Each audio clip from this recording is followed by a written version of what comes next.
Playing lower 12. As trombone players, slide technique is so important for us, so it's really good to make sure that you can move quickly and efficiently between each position.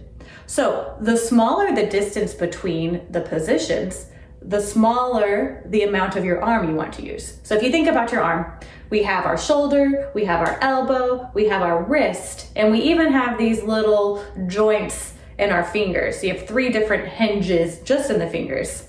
So if I'm going between just 2 positions, I'm going to limit my movement to my wrist and maybe my fingers as well. Now remember, we should be holding our slide with 2 fingers and the thumb right here on the slide brace. And if I'm doing that, then I have a lot of precision between my fingers just to move the slide. So if you look, I'm really between first and second position, I'm really only using my wrist and those little finger joints.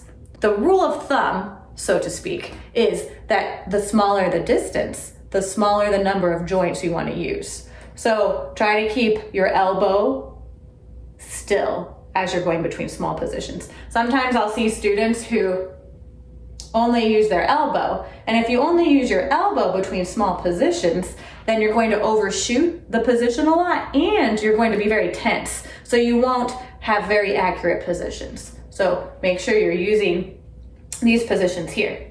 So as the distance between positions gets bigger, we're going to use more of our joints. So let's say I'm going from first position to fourth position. So from first position to fourth position, I'll use a little bit of that elbow and then I'll follow through with my wrist and fingers. So just like you would in sports, your coaches and PE teachers probably always tell you to follow through, right? So if I was to throw a ball just with my elbow, that'd be a pretty sad throw, right? But if I follow through with my fingers and my wrist after throwing with the shoulder and the elbow, then the ball will go farther. So the same thing with the trombone slide here. We want to make sure we follow through with that motion.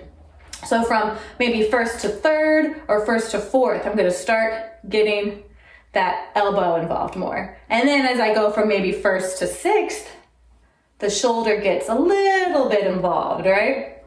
See that?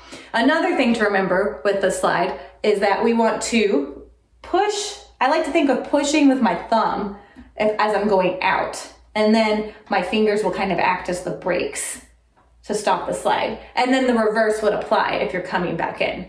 No matter the distance, you still have to move with the same speed. If I want to get from first to second, I have to move in this amount of time.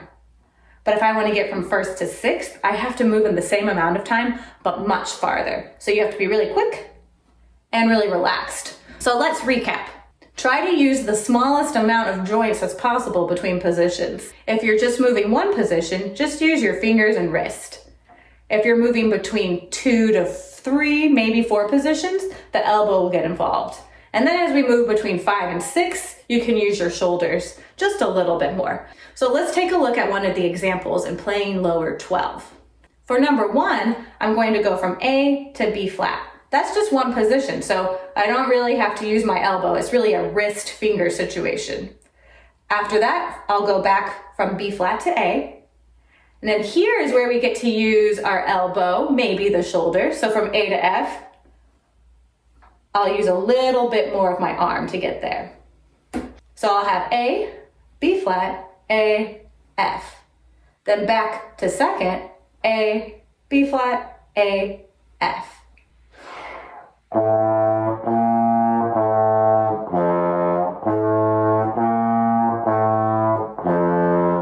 Even though we're moving the slide really quickly, we have to make sure we stay relaxed. If I have a lot of tension and move my slide this way, the sound's gonna be a little jerky.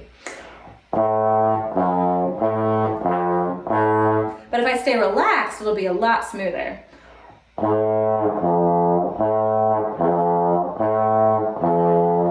If you hear any smears or if you hear a glissando between your notes, that might be an indication that your slide is moving a little too slowly. So use those ears to make sure that everything sounds clean in between notes. You can always return to this video by scanning the QR code in your band code binder or by searching for the QR code number in YouTube.